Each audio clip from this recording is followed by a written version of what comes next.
বুদ্ধিমান খরগোশ। একদিন এক খরগোশ বন দিয়ে হাঁটছিল। হঠাৎ সে দেখল এক সিংহ তাকে খাওয়ার জন্য ধেয়ে আসছে। খরগোশ ভয় পেয়ে দৌড়াতে শুরু করল।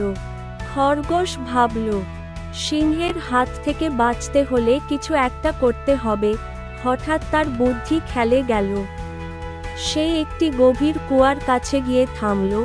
কুয়ার পাশে দাঁড়িয়ে খরগোশ সিংহকে বলল, সিংহ রাজা, আমাকে খেতে হলে আপনার আগে এই কুয়ার ভিতরে থাকা আরেকটি সিংহকে হারাতে হবে।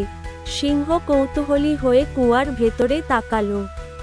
কুয়ার পানিতে নিজের প্রতিচ্ছবি দেখে সে ভাবল, ওটা সত্যি আরেকটি সিংহ। রেগে গিয়ে সে তার প্রতিচ্ছবির দিকে ঝাঁপ দিল।